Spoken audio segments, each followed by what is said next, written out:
here's how the brand new Snowball event works, some of the hidden mechanics it has, and some of the creative ways that you can utilize it in your map. So basically how it works is, if you go into the settings here, you can select how many snowballs it requires, and then you go ahead and place down the brand new Snowball items.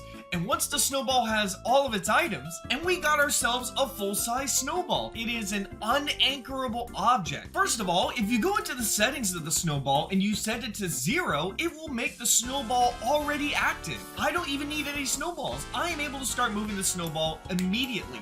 Now, you're probably wondering, Ernie, what's up with this thing here? What is it really meant for? Don't worry, this actually has a use. You see, this is what I like to call the spawn pad. If the Snowball, which I think it's about to... Come on, little more. You see, if the Snowball ends up falling into the void, the spawn pad will respawn the Snowball back in its place. Now, what you may not know about the spawn pad is that it has collision. This means that the Snowball's not just gonna directly fall through it, it's gonna sit on top like it's a platform. If you ever want the ball to fall, this platform is going to be in the way. Unless you rotate the spawn pad to be upside down. Now the Snowball's going to be able to drop down without this platform getting in the way. And boom, there it is. It immediately drops down. Now, if I go and push this Snowball and set it into the void, and I ever needed to have it where the Snowball just drops down somewhere, I can use the spawn pad upside down to basically do the job, like a little Snowball spawner. Now, I know what you're thinking. Ernie, this spawn pad's kind of ugly. I kind of really don't want this visible. I want to be able to have it where the Snowball drops down from somewhere without this floating spawn pad in the way. Well, let's just say we want to have this Snowball spawning in from this wall here. We want to basically just have it drop off from this wall. But again, this spawn pad's going to be in the way.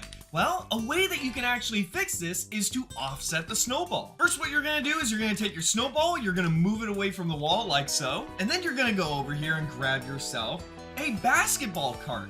You're going to go ahead and move the basketball cart here, and then you're simply just going to take another Snowball event, face it towards the basketball, and now when you move it into the wall, that little spawn pad is gone. Don't worry, it's still there, and it'll still spawn the Snowball, it's just not visible anymore. Now let's go ahead and talk about some of the tech that the Snowball has, because the Snowball is affected by physics. The Snowball, of course, is able to be affected by gravity, and of course, it rolls around and accelerates. When it started rolling off those stairs, it went faster and faster. In order to demonstrate this acceleration, we are gonna build ourselves a giant ramp. So we need to curve the ramp. First, we're gonna go ahead and start off with a very shallow ramp. You can see it's going down like this. Then we're gonna go ahead and place down another block here, and we're going to make it shorter. So instead of it going this many blocks, it's going to go 1 block shorter. And as you can see, we're gonna also make it 1 block higher. Then we're gonna repeat the process. All right, we got our last piece here, and as you can see, I have made myself a perfectly smooth ramp. Now, we have one more thing left. We need to make our launch pad. All right, so now with our new ramp, let's go ahead and see how it performs now. So the ball's rolling down, and that is a way faster and much higher launch than before. So if you have a Snowball that's moving fast enough, it can actually launch players, and it also disrupts the path of the Snowball a little bit. Oh, maybe if I put this down, maybe it'll block it.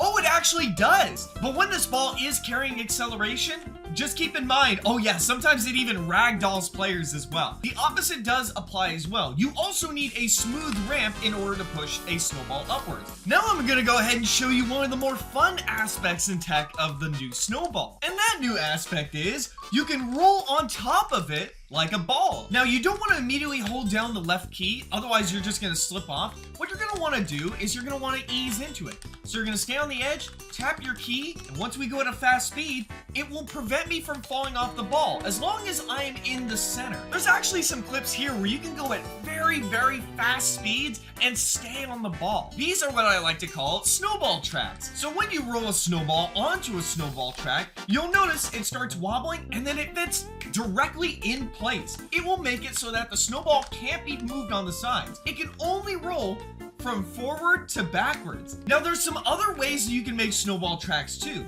There's this one right here, which is just 1 block wider, and if we go ahead and push it into that track, you'll see that it fits. It makes the snowball go slightly slower, but it works. Now, the only downside of having one of these snowball tracks is getting back up onto a surface. When it reaches one of these edges, it bounces. If you want to alleviate this issue though, you can simply have your next platform be 1/2 block lower. Another thing that could be done with snowballs is that you can push them onto conveyor belts. So as you can see, it moves it very slowly, but if you ever need to move a snowball somewhere, you can. Snowballs are also able to destroy crash blocks. As you can see, boom, there it goes. And what's interesting about this is that if you saw there, it's not like it bumped into the crash block, lost some energy, and dropped directly down. Now, what happens if a snowball is pushed into a bunch of water? Normally, you would think it would melt like a giant ice cube, but instead, it floats. It continues to carry that energy for a while. Just like in Minecraft, you can use the water to elevate the snowball.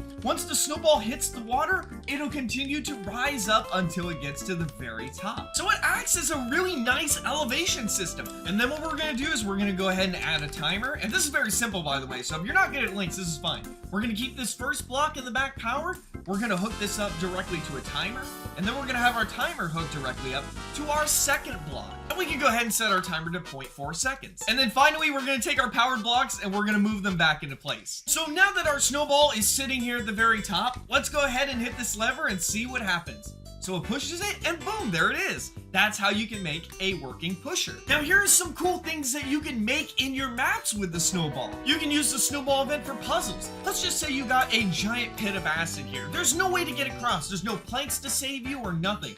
Well, if players get enough snowballs, they can use the snowball to traverse over the acid safely. Or you can make yourself a rolling obby like I was talking about. You can take some death blocks and offset them by 1/2 slab upwards. That way people can't cheat and run across the tracks. But I have one game that is both hilarious and a lot of fun to show you with the snowball. And that, my friends, is Piggy bowling. We got our bowling pins here. We got our bowling ball up here. And of course, George is gonna be at the very front here. He's gonna be our meat shield. And once we release our bowling ball, boom, there they go. Basically, I have it set where if any of these NPCs are moved, they will end up dying. So here's how you make a bowling pin. First, you're gonna go ahead and take your NPC and you're gonna surround it with a touch trigger. The touch trigger is going to be set to these settings. This one should just be set to anybody. You're gonna have this touch trigger linked to a timer, and that timer is going to go directly into an if gate. Now for this if gate, you're gonna go into its settings and you're gonna make sure it's set to is moving. Now, when the game detects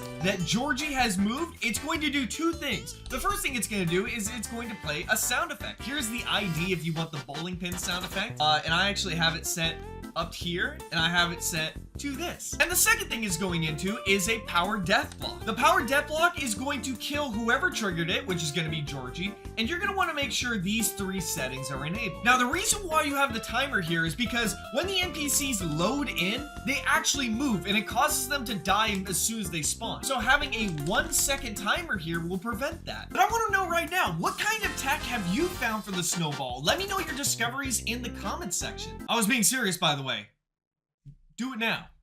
If you don't do it now, well, let's just say you're going to be in my next mini game. I got more build mode tech videos. I've covered all the latest Piggy update stuff. I've covered tech on the turret as well. If you want, the video's there. And thank you for watching.